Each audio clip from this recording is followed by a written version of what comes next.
رحم اللہ من قرأ الفاتحہ.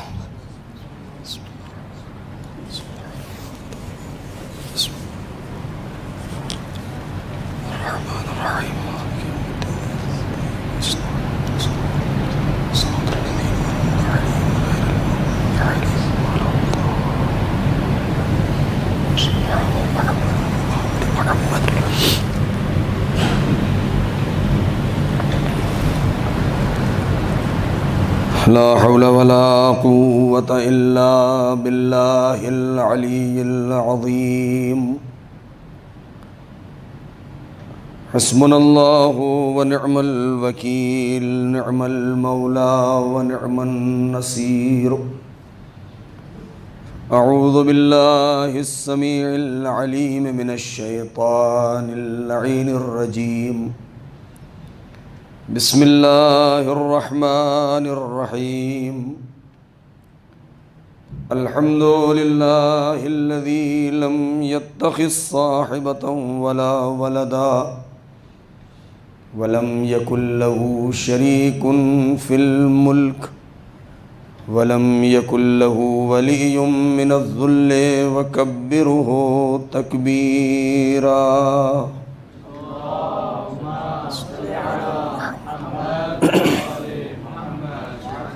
والصلاة والسلام والتحية والإكرام على النبي الأمي المكي المدني القرشي الهاشمي الأبتعي سيدنا ومولانا ومقتدانا وهادينا أبي القاسم محمد.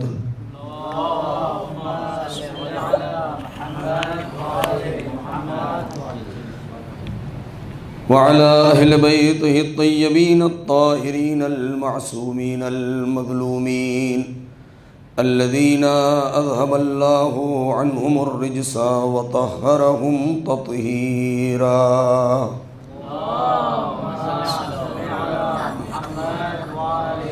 سلام على آل طه وياسين ولعنة الله على أعدائهم أجمعين من الآن إلى يوم الدين. أما بعد، فقد قال الله الحكيم في كتابه الكريم. بسم الله الرحمن الرحيم. من المؤمنين رجال صدقوا ما عاهدوا الله عليه فمنهم من قضى نحبه ومنهم من ينتظر وما بدلوا تبديلا. صلوات پڑھیں اور محمد و آل محمد.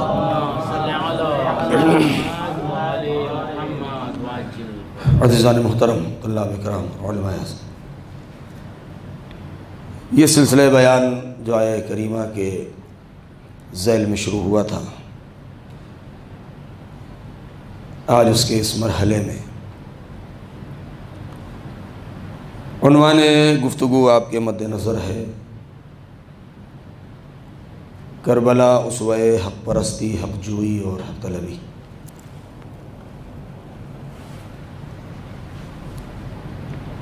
اس میں کوئی شک نہیں ہے کہ کربلا حق پرستی کا ایک نمونہ ہے، حق جوئی کا ایک نمونہ ہے.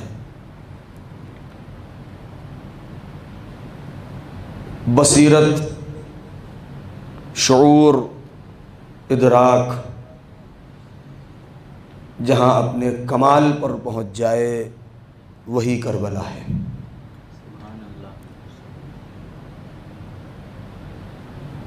بلکہ یوں کہہ دیا جائے کہ تنہا میدان کربلا ایک ایسا میدان اور ایک ایسا موقع اور ایک ایسا محل ہے کہ جہاں پر دو متضاد چیزیں ایک مقام پر جمع تھیں.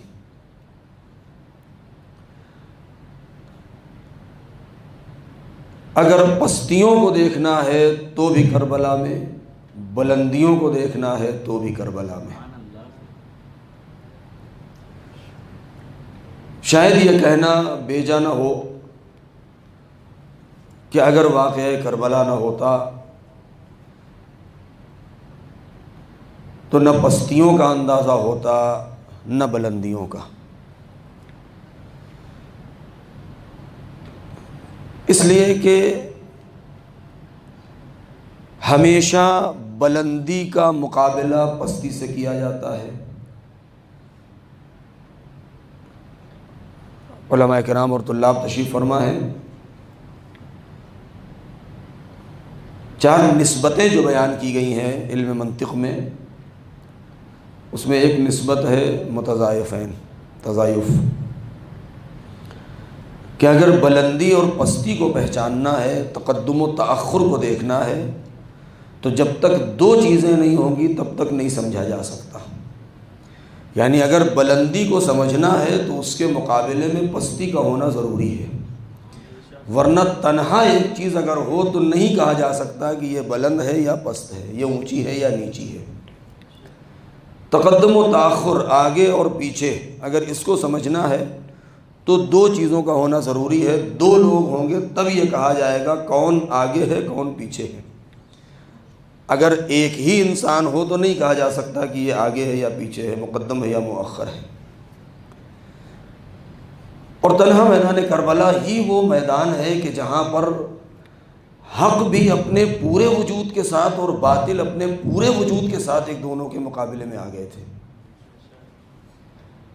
اسی لیے اگر باطل کو سمجھنا ہے تو بھی ہمیں کربلا ہی درکار ہے، اور اگر حق کو پہچاننا ہے، حق کی بلندی کو، تو بھی کربلا ہی درکار ہے۔ لہذا اس مختصر سی تمہید کے بعد میں پلٹتا ہوں اپنے اس آیہ کریمہ کی طرف جس کی تلاوت کا شرف حاصل ہوا۔ من المؤمنین رجال صدقوا ما عاہدوا اللہ علیہ، کہ مؤمنین میں کچھ مرد ایسے ہیں، کچھ افراد ایسے ہیں کہ جنہوں نے اللہ سے کیے ہوئے وعدے کو سچ کر دکھایا اور اس کے اوپر صادق رہے، گامزن رہے۔ یہاں تک کہ کچھ افراد وہ ہیں کہ جو آخری منزل تک پہنچ گئے، جام شہادت نوش کر لیا، اس راہ میں قربان ہو گئے، اور کچھ وہ ہیں کہ جو اس گھڑی اور اس وقت اور اس دن کے انتظار میں ہیں کہ یہ موقع انہیں نصیب ہو، احقاق حق کے لیے، ابطال باطل کے لیے، اعتلاء کلمہ حق کے لیے۔ اور اس کی بہترین مثال اور بہترین نمونہ کربلا کا میدان ہے۔ یہ عہد کیا ہے؟ بس یہاں سے میں مختصر گفتگو ہوگی انشاءاللہ۔ قرآن مجید میں کئی مقامات پر اس طریقے سے یہ لفظ استعمال ہوا ہے، جس کی تفصیل پرسوں کی مجلس میں گزر چکی ہے کہ عہد اور وعدے میں کیا فرق ہے، وعدے اور خبر میں کیا فرق ہے، کہ جو عبد اور معبود کے درمیان جو قرارداد ہوتی ہے، جو معاہدہ ہوتا ہے، اسے عہد کہتے ہیں۔ اور پروردگار عالم نے ہر انسان سے عالم ذر میں عہد و پیمان لے لیا ہے، ایک قرارداد ہو چکی ہے، ایک قول نامہ لکھا جا چکا ہے، ہر انسان نے زبان دے دی ہے، وعدہ کر لیا ہے اور قول و قرار ہو چکا ہے۔ علماء نے یہاں پر مختلف اعتبار سے، کہ کسی نے کہا کہ یہ عہد فطری ہے، کسی نے کہا کہ نہیں یہ عہد عقلی ہے۔ عہد عقلی ہے یعنی بہت مختصر میری گفتگو ہوگی یہ مقدمتاً، کہ چونکہ پروردگار عالم نے تنہا نوع بشر کو اس مکمل اور اس جوہر عقل سے نوازا ہے، یہاں پر آنے کے بعد یہ دھوکہ نہ ہو کسی کو۔ یہاں پر بہت سے علماء نے بہت کچھ لکھا ہے، تحقیقات بھی ہوئی ہیں۔ علماء کا مطلب علماء دین نہیں، ہر علم میں ماہرین نے یہاں پر بہت تحقیقات ہوئی ہیں، اور ایک ہی نتیجہ نکالا کہ صرف انسان ہی وہ مخلوق ہے کہ جو صاحب عقل ہے، اگرچہ ایسا نہیں ہے۔ اگرچہ ایسا نہیں ہے، وہ عقل تام، وہ عقل کامل کہ جو انسان کو دی گئی ہے اس سے بڑی ایک مطلقاً عقل. اور اس کی دلیل یہ ہے کہ انسان کے علاوہ جو دوسری مخلوقات ہیں ایسا نہیں ہے کہ ان کے پاس عقل نہیں ہے. جیسے جانور مطلق طریقے سے انکار نہیں کیا جا سکتا کہ جانوروں کے پاس عقل نہیں ہے، ہوش نہیں ہے، نہیں. چونکہ انسان جانوروں کے سلسلے میں نہ ان کی زبان سمجھتا ہے، نہ ان کے رہن سہن کو جانتا ہے، نہ ان کے نوعیت کے بارے میں زیادہ جانتا ہے، لہذا چونکہ انسان کے اندر پروردگار عالم نے وہ عقل دی ہے کہ جس کی بنا پر وہ کائنات کے ہر ذرے کے اوپر اپنی کمن ڈال دیتا ہے اور اس کو اپنے اختیار میں لے لیتا ہے اور اس کو اپنا مسخر بنا لیتا ہے. اور گھوڑے جیسے جانور کو انسان نے اپنے قابو میں کر لیا، اس کو رام کر لیا. اونٹ جیسے بڑے جانور کو انسان نے اپنے اختیار میں کر لیا ہے. تو انسان یہ سوچتا ہے کہ عقل صرف ہمارے پاس ہے، ان کے پاس عقل نہیں ہے. ایسا نہیں ہے، ان کے پاس بھی عقل ہے، ان کے پاس بھی شعور ہے. کیوں؟ اس لیے کہ اگر جانوروں کے پاس عقل نہ ہوتی، شعور نہ ہوتا، تو اتنی بڑی بھیڑ میں کسی جانور کا بچہ وہ اپنی ہی ماں کے پاس کیوں جاتا ہے، کسی دوسرے کے پاس کیوں نہیں چلا جاتا؟ بھائی ایک بکری نے کا جو ایک چھوٹا سا بچہ ہے، ہزاروں بکریوں کے درمیان میں وہ بچہ اپنی ماں کو پہچانتا ہے اور وہ ماں اپنے بچے کو پہچانتی ہے. اس کا مطلب یہ ہے کہ شعور ان کے پاس بھی ہے، عقل ان کے پاس بھی ہے. ہم اپنی عقل کے اعتبار سے اس کی عقل کو درک نہیں کر پاتے ہیں تو یہ کہہ دیتے ہیں کہ یہ بے عقل نہیں ہے. کوئی بھی شے، کوئی بھی فرد، کوئی بھی مخلوق بے شعور نہیں ہے، بے عقل نہیں ہے. یہ ہمارے کم شعوری کی دلیل ہے کہ ہم اپنے علاوہ دوسروں کو لاشعور سمجھتے ہیں. ورنہ شعور کے بنا پر نہ حمد پروردگار ہو سکتی ہے، نہ تسبیح پروردگار ہو سکتی ہے. قرآن یہ آواز دیتا ہے یسبح للہ ما فی السماوات و ما فی الارض. ہمیشہ تسبیح و تہلیل حمد پروردگار اسی وقت قبول ہے جب شعور ادراک کے دائرے میں رکھ کے کی جائے. قرآن آواز دیتا ہے کہ تم نہیں سمجھتے ہو، لا تشعرون تسبیحہم، تم ان کی تسبیحات کو نہیں سمجھتے ہو، تم ان کی تحلیل کو نہیں سمجھتے ہو. ورنہ شعور و ادراک ہر شے کے پاس ہے، ہر مخلوق کے پاس ہے. بھئی یہاں تک آنے کے بعد یہ عہد کیا ہے؟ الم اعہد الیکم یا بنی آدم الا تعبدوا الا ایاہ یا اللہ تعبدوا الشیطان انہ لکم عدو مبین. الم اعہد الیکم یا بنی آدم، کیا ہم نے تم سے وعدہ نہیں کر لیا ہے، عہد و پیمان نہیں لے لیا ہے تم سے کہ تم ہرگز شیطان کی عبادت نہیں کرو گے، اس کے بہکاوے میں نہیں جاؤ گے، اس کی پیروی اتباع نہیں کرو گے، کیونکہ یہ تمہارا کھلا ہوا دشمن ہے. انہ لکم عدو مبین. اب اگر اس آیت کے اوپر ہم غور کریں، جس منزل پر لے جانا ہے آپ کو، وہ منزل بہت ہی نازک سی ہے. کیا ہم نے تم سے وعدہ نہیں کر لیا ہے کہ تم شیطان کی اتباع نہیں کرو گے، اس کی پیروی نہیں کرو گے، اس کی پرستش نہیں کرو گے؟ کیوں؟ اس لیے کہ وہ تمہارا کھلا ہوا دشمن ہے. اس کا مطلب یہ ہے کہ ابتدائے خلقت میں ہی پروردگار عالم نے ہر انسان سے اس بات کا وعدہ لے لیا ہے کہ عبادت ہوگی تو صرف پروردگار کی ہوگی، اطاعت ہوگی تو صرف خدا کی ہوگی، کسی بھی اعتبار سے شیطان کی اطاعت اور پیروی نہیں کی جا سکتی. وہ تمہارا کھلا ہوا دشمن ہے. شیطان نے یہاں پر کیا وعدہ کیا ہے؟ وَبِعِزَّتِكَ لَأُغْوِيَنَّهُمْ أَجْمَعِينَ. بس یہی منزل ہے جہاں مجھے لانا تھا آپ کو تھوڑا سی گفتگو کرنے کے لیے. اب وہ ساری تفصیلات آپ کے مد نظر ہیں، مجھے ان تفصیلات میں نہیں جانا کہ جب جناب آدم کا پتلا تیار ہوا اور اس کے بعد خدا نے حکم دیا کہ جب میں اس میں روح پھونک دوں تم سب کے سب سجدے میں گر جانا. سب ملائکہ نے سجدہ کر لیا لیکن ابلیس نے سجدہ نہیں کیا، اور جب اس نے سجدہ نہ کیا تو پروردگار نے کیا کہا فخرج انک رجیم، تو نکل جا میری بارگاہ سے، تو رجیم ہے، راندہ درگاہ ہے، بھگایا ہوا ہے. اس کو نکلنے کا حکم دے دیا. بنی آدم سے عہد و پیمان لے لیا۔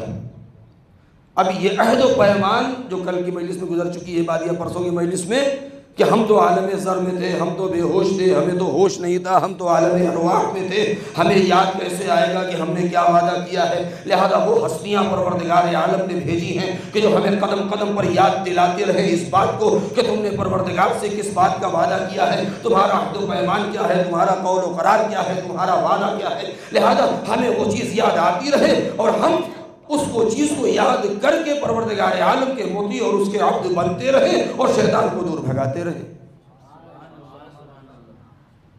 لہذا اب یہاں پر آنے کے بعد بھی ایک مسئلہ ہے کہ جب ہم عالم زر میں تھے، ہمیں اس دور کی چیزیں یاد نہیں ہیں، تو جو لوگ ہمیں بتا رہے ہیں کہ کیا تم نے پروردگار سے وعدہ نہیں کیا ہے، تم نے یہ وعدہ کیا ہے، تم نے یہ عہد و پیمان کیا ہے، وہ بھی تو عالم زر میں تھے۔ بہت توجہ۔ تو پھر ان کے اندر ایسی صلاحیتیں کیسی ہیں کہ جو وہ ہمیں یاد دلاتے رہے؟ پروردگار آواز دے گا، یہی تو ہم تمہیں سمجھانا چاہتے ہیں کہ جو ہماری طرف سے بنائے ہوئے نمائندے ہیں، کبھی ہرگز ان کو اپنے جیسا مت سمجھ لینا۔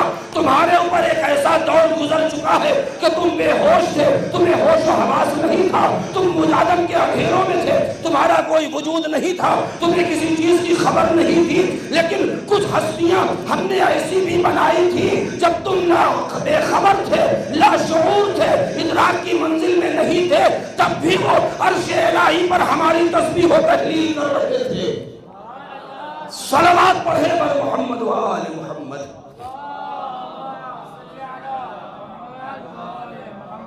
نہیں، اس سے واضح آگے کروں، خود جناب کل میں مسائل پڑھا، جناب حبیب ابن مظاہر ناقل ہیں اور راوی ہیں۔ امام حسین علیہ السلام سے انہوں نے سوال کیا تھا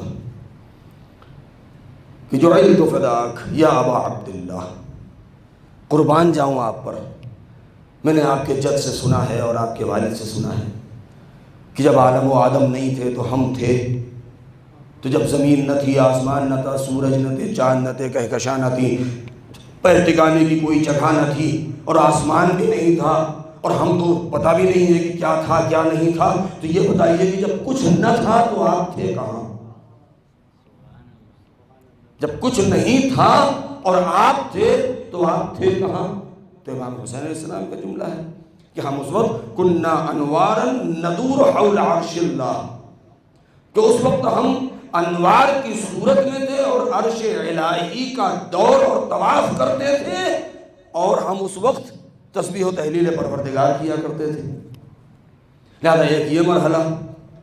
اب میں یہاں سے وہ بات آپ کے سامنے پیش کر دوں کہ جب جناب عالم کے اس کالبد خاکی میں پروردگار عالم نے اپنی روح پھونک دی اور کہا کہ تم سب کے سب سجدے میں گر جاؤ، سب گر گئے، اور شیطان نہیں جھکا اور اس نے تکبر کیا اور اس کو نکال دیا گیا یا نکالا جانے لگا، تو اس نے کیا بات کہی کہ فَبِعِزَّتِكَ لَأُغْوِيَنَّهُمْ أَجْمَعِينَ، کہ مجھے تیری عزت و جلالت کی قسم، یعنی میں تیرے عزت کی قسم کھا کے کہتا ہوں کہ میں سب کے سب جتنے ہیں سب کو بہکاؤں گا۔ بس اسی جملے پہ غور کر لیجئے گا، فَبِعِزَّتِكَ لَأُغْوِيَنَّهُمْ أَجْمَعِينَ۔ اب میں اس دقیق علمی بحث میں نہیں جانا چاہتا ہوں کہ جو ہمارے جو سننے والے بعض ہمارے نوجوان ہیں ان کے ذہن کے اوپر بوجھ پڑے، ورنہ یہاں پر بحث بہت دقیق اور تفصیلی ہے، کیونکہ عربی ادب کے اعتبار سے بھی، گرامر کے اعتبار سے بھی، ہر اعتبار سے تفسیری اور روایات بھی یہاں پر بہت کچھ ہیں کہ فَبِعِزَّتِكَ لَأُغْوِيَنَّهُمْ أَجْمَعِينَ، تیرے عزت کی قسم میں سب کو بہکاؤں گا۔ آپ بہتر جانتے ہیں کہ عربی میں اگر اجمعین کہہ دیا جائے سب کے سب، تو اب پھر استثناء کی گنجائش نہیں ہوتی کہ ان میں سے بعد میں کچھ کو الگ کر دیا جائے، لیکن شیطان کا جملہ کیا ہے کہ اجمعین بھی کہا، اگر صرف کہہ دیتا لَأُغْوِيَنَّهُمْ کہ میں سب کو بہکاؤں گا تب بھی بات ہے، لیکن تاکید بھی اجمعین، اس کے بعد استثناء بھی ہے إِلَّا عِبَادُكَ مِنْهُمُ الْمُخْلَصِينَ، مگر تیرے بندوں میں وہ کہ جو مخلص ہیں، بہت توجہ، مگر تیرے بندوں میں وہ تیرے خاص بندے جو مخلص ہیں. اب یہاں پر تھوڑی سی گفتگو ہو. اس نے یہ نہیں کہا مخلصین, نہیں کہا مخلصین کہا ہے. بہت توجہ چاہوں گا, اگر آپ ذرا سا دقت کر لیں بڑا احسان ہوگا یہاں پر, کیونکہ ایک بہت ظریف سی گفتگو ہے. یہ نہیں کہا کہ مخلصین, کیونکہ مخلصین میں اور مخلصین میں بہت بڑا فرق ہے. اب آپ دوبارہ العربی جانتے ہیں گرامر سے, مخلصین فاعل اور مفعول کتنا بڑا فرق ہے. کہ ایک وہ ہے کہ جو خالص ہو جائے, ایک وہ ہے جسے خالص کر دیا جائے. خالص مخلصین, مخلصین وہ ہوتے ہیں الا عبادک المخلصین. یہاں پر مخلصین کا لفظ ہے, یعنی شیطان ہر ایک کو بہکانے کا پروردگار سے مہلت بھی مانگ چکا ہے, وعدہ بھی کر چکا ہے, مگر پہلے ہی مرحلے میں اس نے گھٹنے ٹیک دیے ہیں, اپنی عاجزی کا اقرار بھی کر لیا ہے.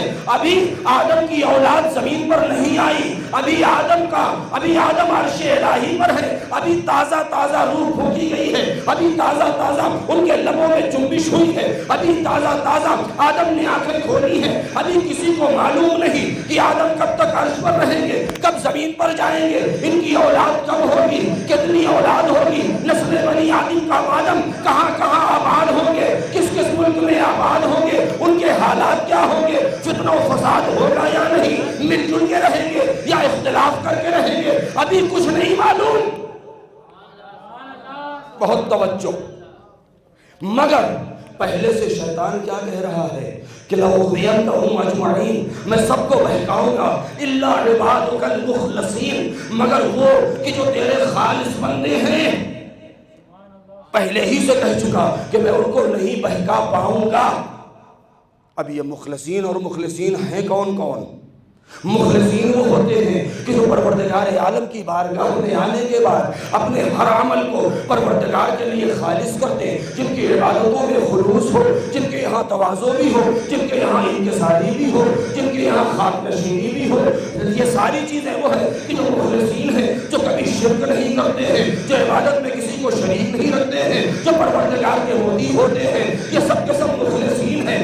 مگر شیطان نے مخلصین نہیں کہا, مخلصین کہا ہے. اس کا مطلب یہ ہے کہ مخلصین کے اندر وہ احتمال پایا جاتا ہے کہ لاکھ خلوص پایا جاتا ہو, لاکھ شرک سے دور ہو, مگر زندگی کے کسی موڑ پر کہیں نہ کہیں شیطان ان کے اوپر قابو پا لے.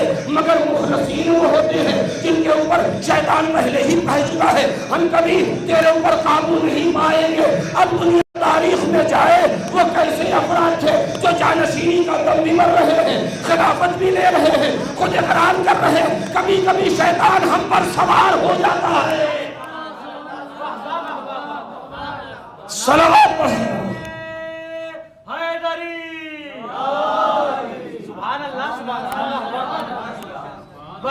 خود ہی کہہ رہے ہیں کہ کبھی کبھی شیطان ہم پر سوار ہو جاتا ہے. یہ مخلصین ہیں کہ جو کبھی کبھی ان کے خلوص میں درار پڑ جاتی ہے. وہ عباد میں ممکن ہے کہ اپنے کو بندے خدا کہہ دیں, لاکھ شرک سے دور رہنے کی کوشش کریں, مگر شیطان کے کبھی کبھی جنگل میں آ جاتے ہیں, اس کے قبضے میں آ جاتے ہیں. شیطان کامیاب ہو جاتا ہے بہکانے میں. پروردگار عالم کا یہ سلسلہ خلافت و الوہیت کا جو سلسلہ ہے, جو اس نے خلافت کا سلسلہ قائم کیا ہے, جو اپنی نمائندگی کا سلسلہ قائم کیا ہے, اس نمائندگی میں پروردگار نے مخلصین کو نہیں رکھا, مخلصین کو رکھا ہے.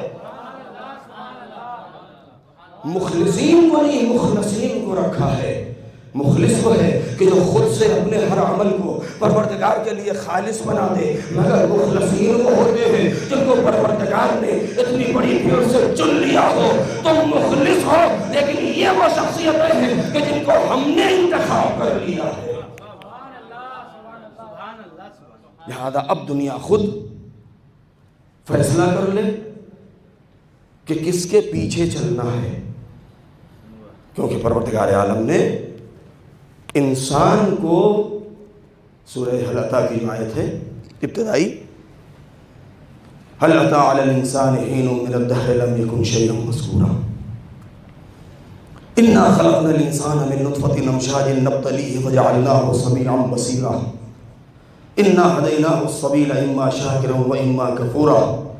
یہ مسلسل ایک کے بعد ایک جو آیتیں ہیں کہ انسان کے اوپر ایک ایسا دور گزرا کہ وہ قابل ذکر نہیں تھا، پھر ہم نے اسے ملے جلے نطفوں سے پیدا کیا ہے، پھر ہم تاکہ ہم اس کا امتحان لیں، پھر ہم نے اسے سمیع بنایا، ہم نے اسے بصیر بنایا ہے. کیوں؟ اس لیے کہ سمیع و بصیر کے دو طاقتیں ایسی ہیں کہ انسان ہماری آیتوں کو دیکھتا جائے، ہماری نشانیوں کو سنتا جائے، ہماری عبادت کرتا جائے، ہماری توحید کا جلوہ. اب یہ پروردگار عالم نے اپنی توحید کا جلوہ ہر انسان کے اندر رکھ دیا ہے. کائنات کا ذرہ ذرہ انسان کی توحید، پروردگار عالم کی توحید کی جلوہ نمائی کر رہا ہے. کائنات کا کوئی ایسا ذرہ نہیں جہاں خدا کی توحید کا جلوہ نمایا جاتا ہو، چاہے انسان کی ذات ہو، چاہے حیوان ہو، چاہے افلاک ہو، چاہے ارض و سما کا کوئی حصہ ہو، چاہے پہاڑ ہو. ہر چیز جو چیز اپنی جگہ پر ہے وہ توحید کی جلوہ نمائی کر رہی ہے. ایک زمانہ ایسا تھا کہ جہاں پر لوگ اس چیز کو سمجھ نہیں پا رہے تھے، لیکن آج جب علم نے ترقی کیا ہے اور ہر چیز کو مائکروسکوپ کے نیچے، ذرہ بین کے نیچے رکھ کر کے دیکھا، تب اس کے سمجھ میں آیا کہ توحید کا مطلب کیا ہے. اگر وہ احد ہے، اگر وہ واحد ہے، اس نے جس چیز کو جہاں پیدا کر دیا وہ اپنی جگہ واحد ہے، اس کی کوئی دوئی نہیں، نہ خدا دو ہو سکتا ہے. اس کی خلقت کے شاہکار میں کہیں تمثیل اور مثیل نہیں پائی جاتی ہے. لہذا جب اس انداز سے اس نے ہر ایک کو اپنے مقام پر فرد اور واحد قرار دیا ہے، تو یہی ہر چیز کا فرد و وحید ہونا اس کی توحید پر بہترین دلیل ہے. ذرا سی مثال آپ کے سامنے نقل کر دوں میں، اگرچہ میں اس سے پہلے کہیں کسی مجلس میں اس کو ذکر کر چکا ہوں کہ ایک زمانہ تھا کہ لوگ اس چیز کو درک نہیں کر پا رہے تھے. بہت زیادہ اگر دو درختوں کو دیکھ لیا، دو پہاڑوں کو دیکھ لیا، کہہ دیا یہ پہاڑ بالکل اس پہاڑ جیسا ہے.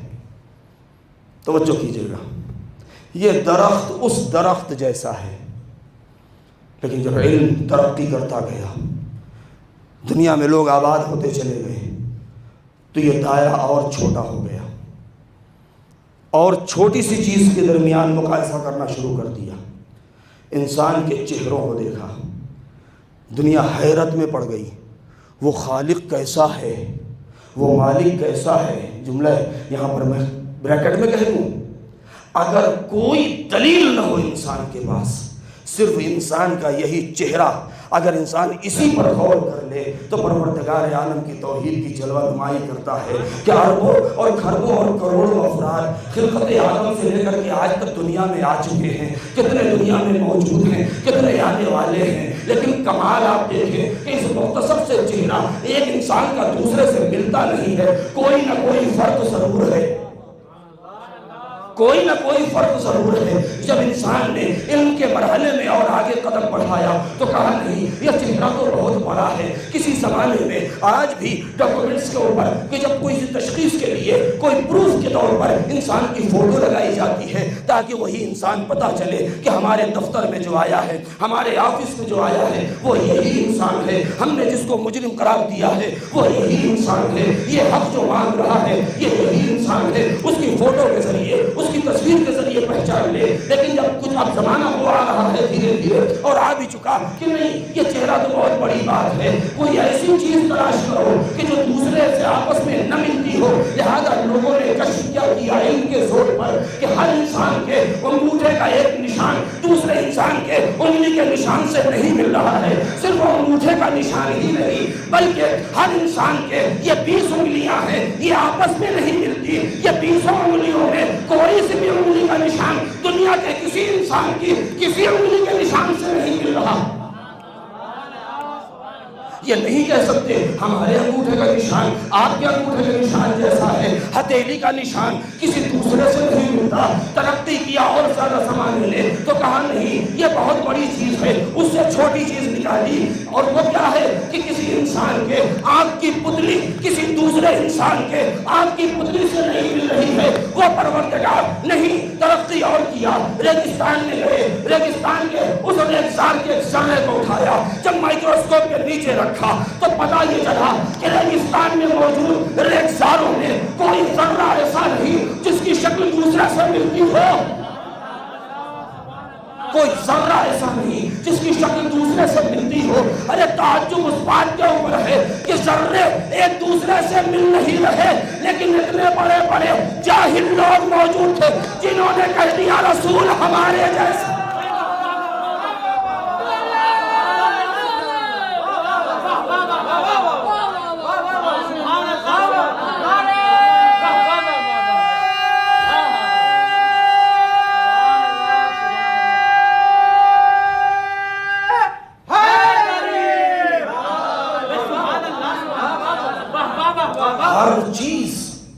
جو جہاں ہے وہ خدا کی توحید کی جلوہ نمائی کر رہی ہے. جو ایسا خالق ہو کہ جس نے کسی ایک چیز کو، کسی دو چیز کو ایک جیسا نہیں بنایا، مگر ہاں اس کی توحید ہی کا کمال یہ بھی ہے. بہت توجہ ضائع نہ ہونے دیجیے گا. بزرگوں سے معذرت کے ساتھ میں اپنے بچوں کے لیے عرض کر رہا ہوں کہ جہاں کائنات کے ذرے وہ ہیں، شاید اب یہاں پر رک کے کہہ دوں، شاید کائنات کے ذروں کی تعداد بھی کم پڑ جائے کہکشانوں کی آگے. صحیفہ سجادیہ میں چوتھے امام نے جہاں پر ستاروں اور کہکشانوں کا ذکر کیا ہے تو وہاں پر آپ نے بہت تفصیل سے بیان کیا ہے. کائنات کے ذرے کتنے ہیں کوئی نہیں جانتا. کمال یہ ہے کہ اگر اس کی توحید کو دیکھنا ہے تو یہاں دیکھا جائے کہ ایک طرف ریگستان کا کوئی ذرہ کسی دوسرے سے نہیں مل رہا ہے. کائنات کی کوئی شے کسی دوسرے کے مثیل نہیں ہے، نظیر نہیں ہے، کسی میں کسی کی کوئی شباہت نہیں. جو چیز اپنی جگہ ہے وہ تنہا ہے، فرد ہے. یہی تو کمال ہے اور یہی تو فرق ہے عام انسانوں میں، عام مخلوقات میں اور معصومین علیہ السلام میں، کہ کائنات کی کوئی فرق، کائنات کا کوئی ذرہ کسی دوسرے سے نہیں مل رہا. مگر پروردگار نے ایک طرف اپنی توحید کا جلوہ اگر ذرے ذرے میں بھر دیا تو اپنی توحید کے کمال کا جلوہ ان 14 میں بھر دیا کہ 14 کے 14 ہے. سیرت بھی ایک ہے، صورت بھی ایک ہے، کمال بھی ایک ہے، نور بھی ایک ہے، علم بھی ایک ہے. صلوات پڑھیں اور محمد و آل محمد.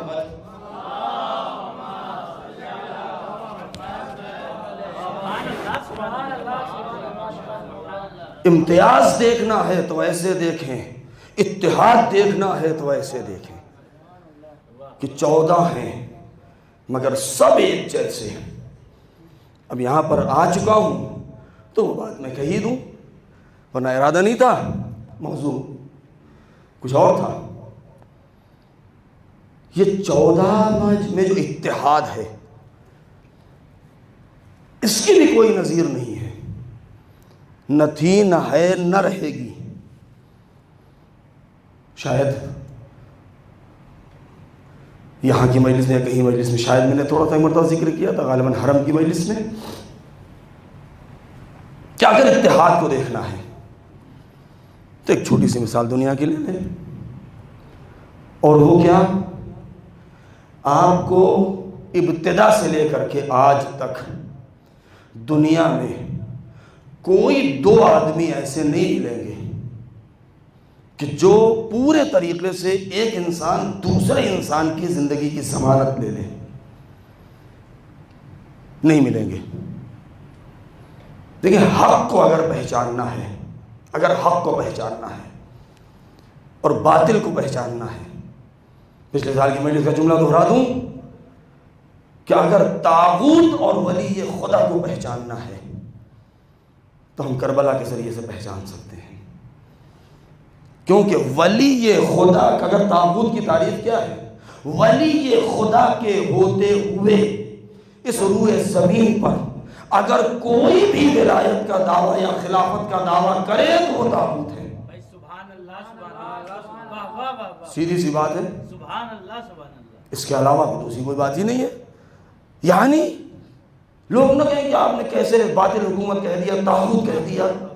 علی کے ہوتے ہوئے کوئی بھی اگر حق خلافت یا دعویٰ خلافت اور حکومت کرتا ہے تو وہ شریعت کی نظر میں طاغوت ہے.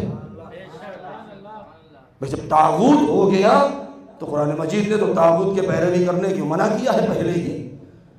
کیوں؟ اس لیے کہ طاغوت وہ ہوتے ہیں، آیت الکرسی میں ہے والذین کفروا اولیاءہم الطاغوت یخرجونہم من النور الی الظلمات.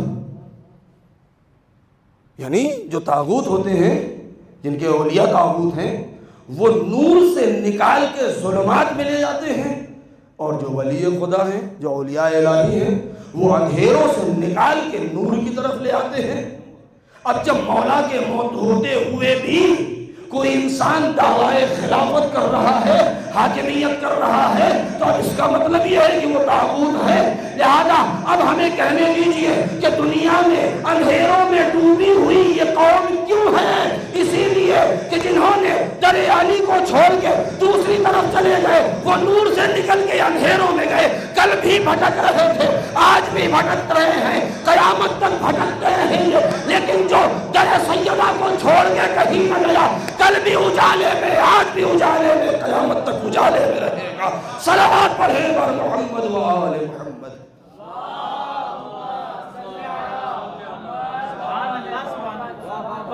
یہ طاغوت ہے.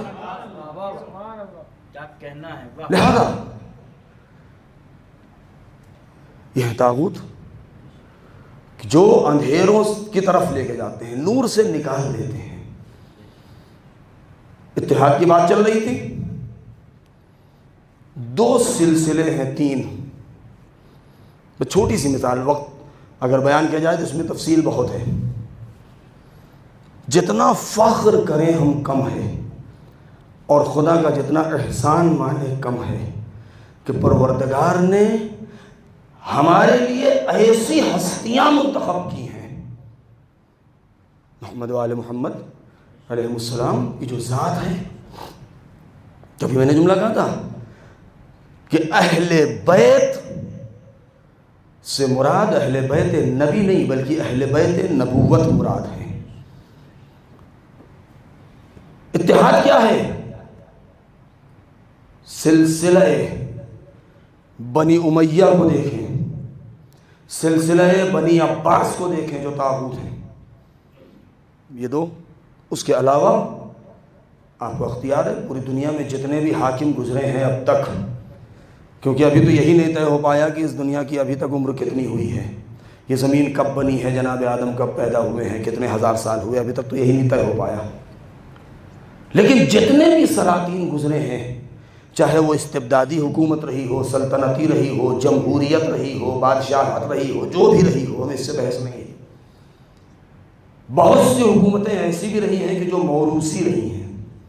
باپ بادشاہ تھا، اس کے بعد اس کا ولی عہد اس کا بیٹا بن گیا، باپ نے اپنے بیٹے کے سر پر تاج رکھ دیا، بیٹے نے اپنے بیٹے کے، اس نے اپنے بیٹے کے، اور اسی طریقے سے نسل میں یہ حکومت چلتی رہی.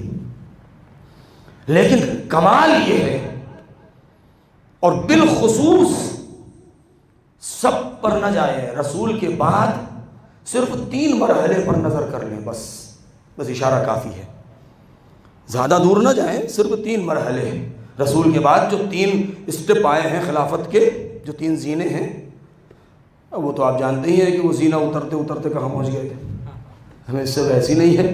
اور علی عرش ممبر پر بیٹھے، اور عرش ممبر پر رسول بیٹھا کرتے تھے. لوگوں کی آنکھیں نکل آئی، منہ سکڑ گیا کہ یہ کیا ہوا، یہ تو وہاں جا کے بیٹھ گئے. مولا نے بیٹھ کے سمجھا دیا کہ خلافت تمہیں مبارک ہو، جانشینی ہمیں مبارک ہو. بھئی جانشین کہتے ہی اسے ہیں کہ جو پہلے والے کی جگہ پر بیٹھ جائے. لہذا پورے سلسلے کے اوپر نظر کر لیں، کوئی بھی بادشاہ، کوئی بھی حاکم ایسا نہیں ملے گا کہ جو اپنے پہلے والے حاکم کے سارے قوانین کو فالو کرتے ہوئے یہ کہہ دے کہ فلاں بادشاہ نے یہ بات کہی تھی، ہم بھی وہی کہہ رہے ہیں، فلاں انسان نے. حد تو یہ ہو گئی ہے کہ باپ اگر کوئی بات کہہ کے چلا جائے اور بیٹے سے کہا جائے کہ آپ کے باپ نے یہ بات کہی تھی، تو بیٹا کہے گا کہ وہ تو ان کا مسئلہ تھا، اس کا ہم سے کیا تعلق ہے. آپ یہ سارے سلسلے بنی امیہ ہو چاہے بنی عباس ہو، ایک حاکم کی بات کو آزاد ضمانت دوسرا حاکم نہیں لے رہا، چاہے باپ بیٹے ہی کیوں نہ ہو. لیکن اتحاد کے اوپر ہماری جانیں قربان ہو جائے کہ یہ 14 اتحاد ایک زمانے میں بھی نہیں، یہ 250 سال کا عرصہ سے لے کر کے مہدی تک یہ 14 کے 14 ہیں، ضمانت اس انداز سے لے رہے۔ اگر کوئی بات رسول نے کہی تو ہمیں اجازت دی ہے، تم کہہ سکتے ہو کہ علی رضا نے کہی، اگر جعفر صادق نے کہی تم کہہ سکتے ہو حسین نے کہی، دوسرے نے کہی تم کہو پانچویں نے کہی، پانچویں نے کہی کہو بارہویں نے کہی ہے۔ صلوات پڑھے بر محمد و آل محمد۔ سبحان اللہ سبحان اللہ، واہ واہ واہ۔ کیا مطلب؟ یعنی یہ اجازت ہے، اگر ہمیں نام معلوم ہے تو ہم نام لیں بھائی، قال جعفر ابن محمد، قال علی ابن موسیٰ، قال حسن ابن علی، قال حسین ابن علی۔ لیکن اگر نام نہیں معلوم ہے، لیکن یہ معلوم ہے کہ یہ معصوم کی روایت ہے، ہاں یہاں تک کہ اگر مولا علی نے کوئی بات کہی ہے تو ہم کہہ سکتے ہیں کہ امام جعفر صادق نے یہ بات کہی ہے۔ کیوں؟ اس لیے کہ ان کے یہاں نہ کسی قسم کی تبدیلی ہے، نہ کوئی دھوکہ ہے، نہ جہل ہے، نہ نسیان ہے۔ وہی عصمت جو پہلے کے پاس تھی وہی عصمت دوسرے کے پاس ہے، وہی عصمت آخری کے پاس ہے جو کمال پہلے کے پاس تھا۔ یہی وجہ ہے کہ رسول نے پہلے ہی کہہ دیا کہ آئندہ تمہیں پریشانی نہ ہو، اولنا محمد واوسطنا محمد وآخرنا محمد، ہمارا سب کے سب محمد ہے، جو بات کہہ دے اس کو مانتے چلے جاؤ۔ ایک صلوات پڑھے بر محمد و آل محمد۔ سبحان اللہ سبحان اللہ۔ اب ذرا ادھر بھی خبر لے لیں، تھوڑا سا دیکھ لیں کہ نبی فلاں چیز نبی کے زمانے میں حلال تھی، میں حرام کرتا ہوں، ہوتا ہے حرام کرنے والا؟ سبحان اللہ۔ تو کون ہوتا ہے حرام کرنے والا؟ اس اجتہاد نص کے مقابلے میں، یعنی پیغمبر کی ذات سید المرسلین شارع جنہوں نے یہ بات کہی، پروردگار نے جائز کیا ہے، میں چلا ہوں حرام کرنے کے لیے۔ لہذا جب کوئی آدمی شریعت کے مقابلے میں، نص کے مقابلے میں آ جائے اور کسی کی زبان پر اس طریقے کے جملے آ جائیں تو وہ سمجھ لیجئے کہ طاغوت کا اصلی چہرہ وہی ہے۔ نبی کے زمانے میں وہ چیز ایسے تھی، میں ایسے کر رہا ہوں، یہ کیوں؟ شریعت کو اسی طریقے سے ختم کرنے کی کوشش کی گئی تھی۔ یہاں تک میں اس لیے آپ کے اذہان کو لایا ہوں کیونکہ ایک بہت اہم بات کہنی ہے۔ پہلے نے نبی کے بعد، اب واقعہ تو آپ جانتے ہیں کہ نبی کے بعد ادھر نبی دنیا سے تشریف لے گئے ہیں، روح قبض ہوئی ہے، اور ادھر سقیفہ کی چہار دیواری سے من الامیر و منکم الوزیر کی آوازیں اٹھنے لگیں۔ اوس و خزرج، انصار، مہاجرین، مکے والے، مدینے والے جتنے تھے یہ سب آپس میں لڑنے لگے۔ نتیجہ کیا ہوا؟ کسی نہ کسی طریقے سے بہرحال ایک کا ہاتھ پکڑ کے اور اس پر بیعت کر لی گئی۔ معیار کیا تھا کچھ نہیں معلوم، ملاک کیا تھا کچھ نہیں معلوم، اس کا ماضی کیسا تھا کسی کو کوئی خبر نہیں ہے، ضرورت ہی نہیں ہے جاننے کی، اس کا خاندان کیا تھا کسی کو نہیں پتا، لیکن بہرحال اس کے ہاتھ پر بیعت ہو گئی۔ دیکھیے اگر لوگ غلط تھے تو جس کے ہاتھ پر بیعت کی جا رہی ہے اگر وہ اس لائق نہیں تھا تو کم سے کم کہہ تو دیتا کہ بھیا مجھے چھوڑ دو، میں اس لائق نہیں ہوں۔ لیکن نہیں، ہنسی خوشی اب حکومت مل رہی ہے۔ اور پھر واقعہ تو آپ نے سنا ہی ہے کہ جب وہ معاملہ ختم ہوا اور گھر پہنچے تو اب وہ پھولے نہیں سما رہے ہیں، اور مسکراہٹ رک نہیں رہی ہے۔ باپ نے پوچھ لیا بھائی خیر تو ہے، آج زندگی میں پہلی بار اتنا خوش دیکھ رہا ہوں میں۔ کہا بابا میں خلیفہ بن گیا۔ ہاں خلیفہ بن گیا، بہت بڑی بات ہے بھائی۔ کس بنا پر بن گئے؟ کہا وہ اصل میں چونکہ بڑا تھا، بزرگ تھا، اس لیے لوگوں نے مجھے خلیفہ بنا دیا۔ اس کی آنکھ اور نکل آئی کہ اچھا بزرگ تھے، بزرگی کا معیار کیا تھا تمہارے؟ اگر عمر کے اعتبار سے تم بڑے تھے تو میں موجود ہوں، مجھے بننا چاہیے، اور اگر علم و فضل معیار ہے تو علی موجود ہے، علی کو بننا چاہیے، تمہارا نمبر تو کہیں سے آتا ہی نہیں تھا۔ صلوات پڑھیں پر محمد و آل محمد۔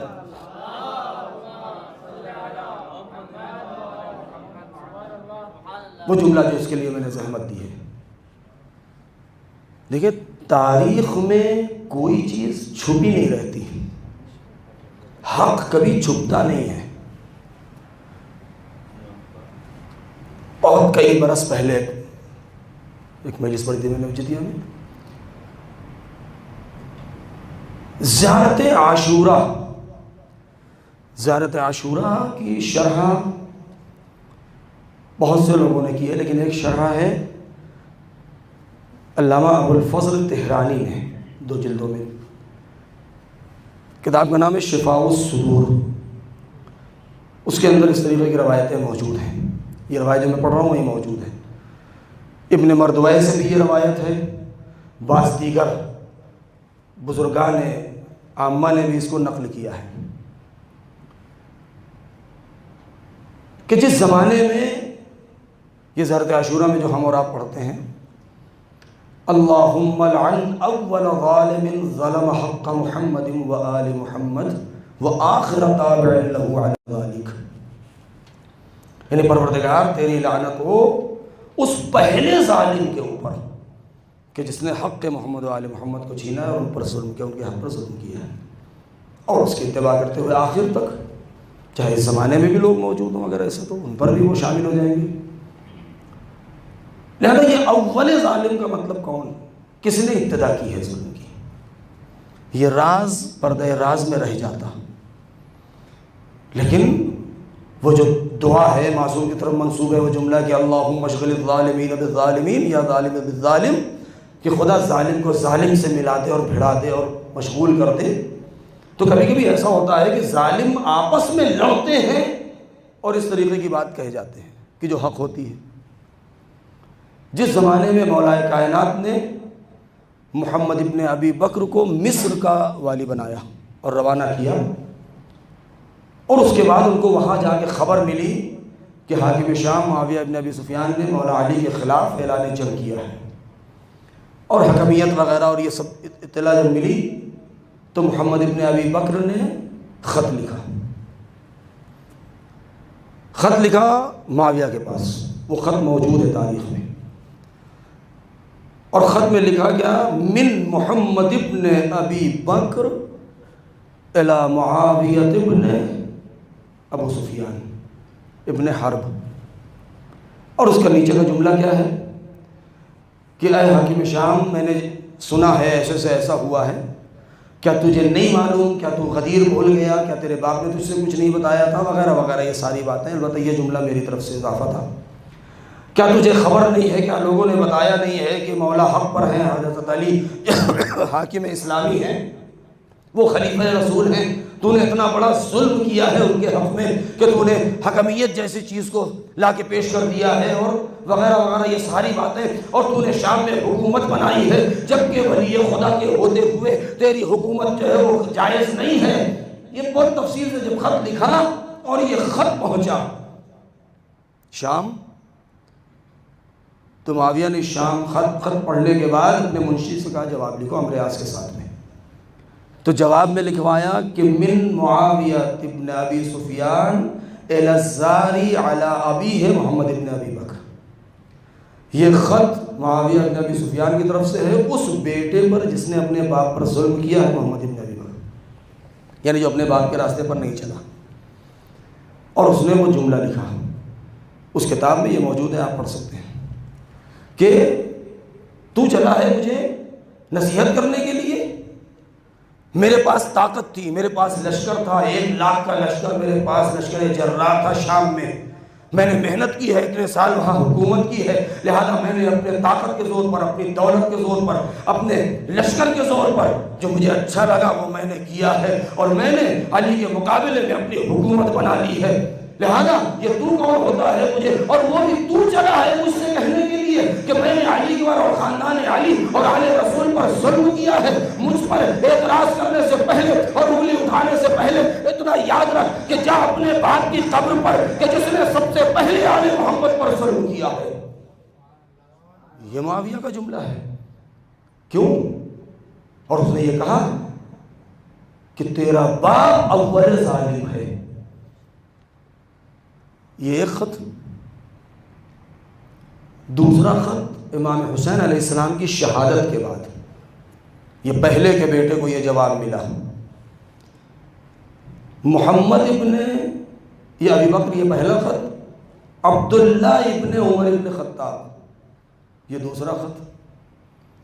یزید کے پاس خط لکھا واقعہ کربلا کے بعد،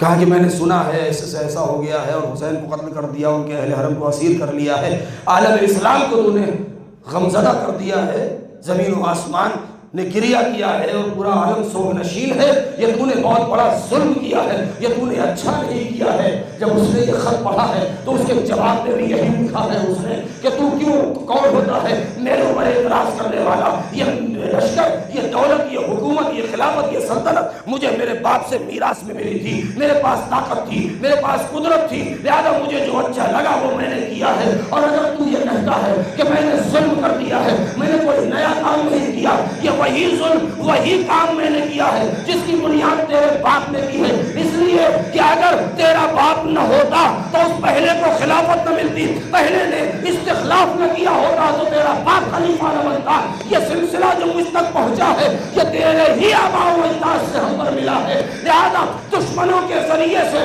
یہ بات ثابت ہو گئی ہے کہ اول ظالم کون ہے۔ لہذا واقع کربلا کا سلسلہ کہاں سے ملتا ہے؟ بس بہت واضح چیز ہے یہ، اس میں کوئی دھوکہ دھڑی نہیں ہے،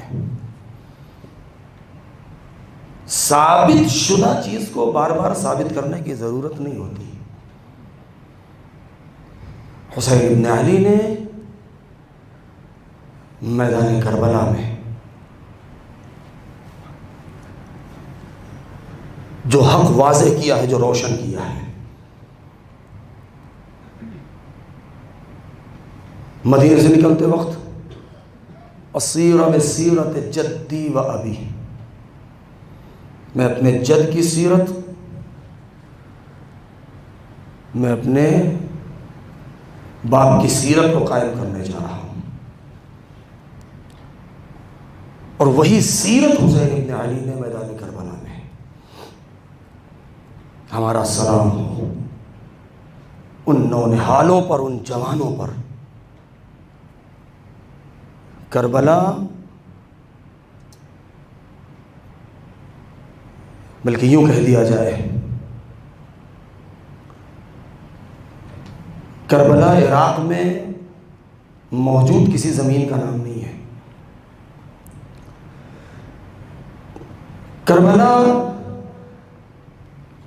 ساحل علقمہ کا نام نہیں ہے۔ حقیقت کربلا یہ ہے کہ کربلا دو کردار کا نام ہے، ایک حسینی کردار، ایک یزیدی کردار، بلکہ دوسرا جملہ کہہ دوں کہ جہاں یہ دونوں کردار آپس میں ٹکرا جائیں، ایک طرف حسین اور زینب کا کردار، دوسری طرف یزید اور ہندہ کا کردار۔ اگر کل یہ واقع ہوا تو کل کربلا، آج اگر ہو جائے تو آج کربلا۔ اس لیے کربلا زندہ جاوید ہے۔ یہ انقلاب کربلا کل بھی اپنے آب و تاب سے موجود تھا، زندہ تھا، آج بھی زندہ ہے۔ کربلا نے وہ درس دیا ہے کہ جہاں مسلم ابن اوسجہ، حبیب ابن مظاہر، جناب جون جیسے ضعیف اور 6 مہینے کے اصغر کے مزاج میں ہم آہنگی ہو، اسی کا نام کربلا ہے۔ جہاں حفظ مراتب کا خیال ہو، جو حوصلہ بزرگوں میں وہی حوصلہ بچوں میں۔ بہت سارے غیر مسلمان مؤلفوں نے، مصنفین نے، تحلیل کرنے والوں نے، تحقیق کرنے والوں نے واقعہ کربلا کو پڑھنے کے بعد کچھ نہ کچھ لکھا ہے، جیسے جرجی زیدان ہے، جیسے جرجرداق ہے، جیسے میخائیل نعیمہ ہے، جیسے شبلی شمیل ہے، اس طریقے کے بہت سے افراد ہیں، زیادہ تر جرمن کے تھے، فرانس کے تھے۔ ہر ایک نے واقعہ کربلا کو پڑھنے کے بعد یہی لکھا ہے کہ وہاں بچے بھی موجود ہیں، وہاں خواتین بھی موجود ہیں، یہ کچھ بھی ہو، یہ میدان جنگ نہیں ہو سکتا۔ عزادارو، اگر میدان کربلا میں شہید ہونے والے سب جوان ہوتے، لشکر جرار ہوتا، لشکر بے پیر ہوتا، تو یہ مانا جا سکتا تھا کہ کم ہی صحیح مگر جنگ کے لیے گئے تھے، اور اپنے نانا کی اور اپنے باپ کی سیرت کو اس بات پر قائم کیا ہے حسین نے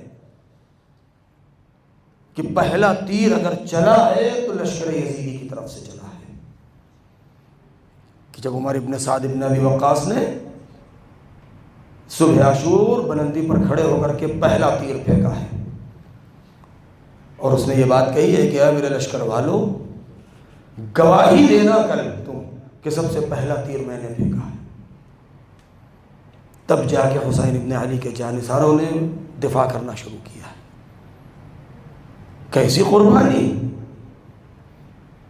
جناب ابو الفضل عباس جوان تھے، جناب علی اکبر جوان تھے، لیکن جناب اولا محمد، جناب قاسم، وہ تو ابھی نوجوان تھے، ابھی نونہال تھے، لیکن جذبہ شہادت، جذبہ قربانی، جذبہ حق پرستی،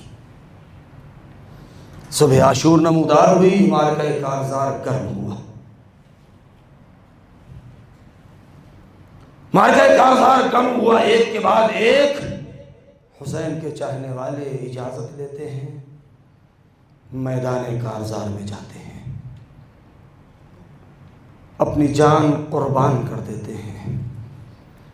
حسین ابن علی کا یہ جملہ جو عصر عاشور آپ نے فرمایا تھا، انا قتیل العبرہ،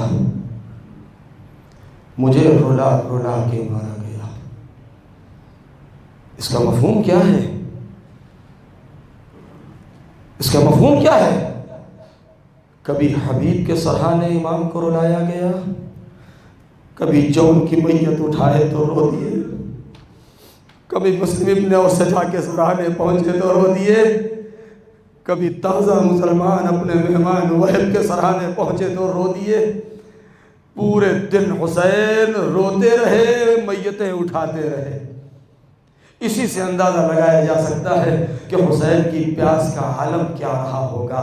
جب چوتھے امام سے کسی نے پوچھا تھا کہ آپ کی پیاس کا عالم کیا تھا، تو امام نے یہی کہا تھا کہ بس پیاس کا عالم یہ تھا کہ زمین و آسمان کے درمیان سوائے دھواں کے کچھ نظر نہیں آ رہا تھا۔ جب آپ کے پوچھا تھا کہ آپ کے باپ کی اور سید الشہداء کی پیاس کا عالم کیا تھا، تو امام روتے روتے خش کھا کے گر پڑے تھے۔ ہائے وہ معرکہ کارزار کیسا تھا، حسین کی مظلومی کیسی تھی کہ چھوٹے چھوٹے بچے زینب کے نونہال دونوں بار بار امام کی خدمت میں آتے ہیں، مامو جان ہمیں مرنے کی اجازت دے دیجئے۔ حسین کبھی اپنے کو دیکھتے ہیں، کبھی اپنی مجبوری پر غور کرتے ہیں، کبھی بچوں کے سر و سال کو دیکھتے ہیں، پڑھ کے کلیجے سے لگا لیتے ہیں، بہلاتے ہیں، اے میرے لاڈلو، اے میرے چشم و چراغ، ارے تمہارا ابھی سے ہی کیا ہے، جاؤ میرے لالو، میرے لاڈلو خیمے میں جاؤ، جاؤ خیمے میں جاؤ۔ بار بار حسین ڈالتے جا رہے ہیں۔ بچے ہیں جو عجیب کشمکش میں ہیں، خیمے میں جاتے ہیں تو ماں کہتی ہے بچوں ابھی تک تم زندہ ہو، ابھی تم میدان میں گئے کیوں نہیں؟ مولا کے پاس آتے ہیں تو مولا اجازت نہیں دیتے۔ آخری بار یہی ہوا کہ جب ماں کی خدمت میں پہنچے اور زینب نے پوچھ لیا اے میرے شہزادو آخر تم ابھی تک میدان میں گئے کیوں نہیں؟ تو بچوں نے یہی کہا اے مادر گرامی میں کیا کروں، ہم کیا کریں کہ جتنی بار ہم آقا کی خدمت میں جاتے ہیں ماموں اجازت نہیں دیتے۔ ہائے بس یہ کہنا تھا کہ زینب درے خیمہ پر آ گئی، آواز دی میرے ماں جائے۔ ارے حسین نے سنا، دوڑ کے درے خیمہ پر آئے، بہن کو سینے سے لگا لیا، اے میری ماں جائی خیر تو ہے، کیا کہنا ہے؟ زینب کی آنکھوں میں آنسو آ گئے اور ایک مرتبہ کہا اے میرے بھیا، ارے میرے بچوں کی خطا کیا ہے؟ ارے اس بہن کے پاس اور کچھ نہیں ہے، یہ میرے دونوں شہزادے ہیں، یہ میرے دونوں محمد ہیں، ارے خدا انہیں اجازت دے دیجئے۔ ارے ارے حسین کے اوپر کیسا وقت آ گیا تھا کہ ننھے ننھے بچوں کو مرنے کی اجازت دیں. مقتل نے عجیب منظر کشی کی ہے، لیکن جب مولا محمد کو حسین نے سنوارا ہے، سجایا ہے، ارے زینب نے آراستہ کیا تو بچے اتنے چھوٹے تھے کہ اپنے سے گھوڑے پر بیٹھ نہیں سکتے تھے، پاؤں رکابوں تک پہنچنے نہیں تھے. لہذا حسین نے آغوش میں لے کر کے اور محمد کو سوار کر دیا. عباس نے اور محمد کو سوار کر دیا. یہاں پر ایک جملہ کہنے کو دل چاہتا ہے، ارے صبر عباس کو آزمانا ہے تو یہیں پر آزما لیا جائے کہ ہائے ایک طرف عباس کی شجاعت ہے، دوسری طرف عباس کا صبر ہے کہ ان کے سامنے ہائے شہزادی کے دونوں بچے قتل ہو جائیں اور وہ عباس دیکھتا رہ جائے. ہائے اور محمد کو سوار کیا، کاٹ کے رکابوں کو چھوٹا کیا گیا. یہ جعفر طیار کے پوتے، یہ عبداللہ کے جائے ارے رجس پڑھتے ہوئے میدان میں آئے. چلتے چلتے زینب نے کہہ دیا میرے لاڈلو اتنا یاد رکھنا اگر جنگ کرتے کرتے کہیں نہر کے قریب پہنچ جانا تو دیکھو ہرگز پانی نہ پینا، اتنا ضرور یاد کرنا ارے تیری بہن سکینہ بہت پیاسی، اتنا یاد کر لینا ارے جھولے میں اصغر بہت پیاسا ہے. ہائے یہ دونوں شہسوار میدان کارزار میں آئے، رجس پڑھتے رہے، ایک بھائی دوسرے بھائی کا سامنا کرتا رہا، یہاں تک کہ ایک دوسرے کا سہارا بنتے رہے. آئے یہ زینب کے چھوٹے نوجوان یہ کب تک لگتے، 3 دن کے بھوکے بھی تھے، 3 دن کے پیاسے بھی تھے. ارے جنگ کرتے کرتے لشکر یزیدی نے ان شہزادوں کو اپنے حلقے میں لے لیا، چاروں طرف سے حملے ہونا شروع ہوئے. ارے اور محمد زخموں سے چور ہو کے ارے گھوڑے سے نیچے گرے، آواز دی اے بابو مدد کو آئیے. ارے حسین دوڑے، ارے میت پر پہنچے. ایک طرف سے روایتیں کہتی ہے عباس دوڑے اور محمد کی میتوں کو اٹھایا، ارے لا کے خیمے میں رکھ دیا، بیویوں نے ہلکا کر لیا. ہائے خدا کسی ماں کو وہ منظر نہ دکھائے جو زینب نے دیکھا. ارے دونوں میتیں ہیں، ماں نے درمیان میں سر سجدہ خالق میں رکھ لیا. پروردگار ہماری اس قربانی کو قبول فرما. ماتم حسین.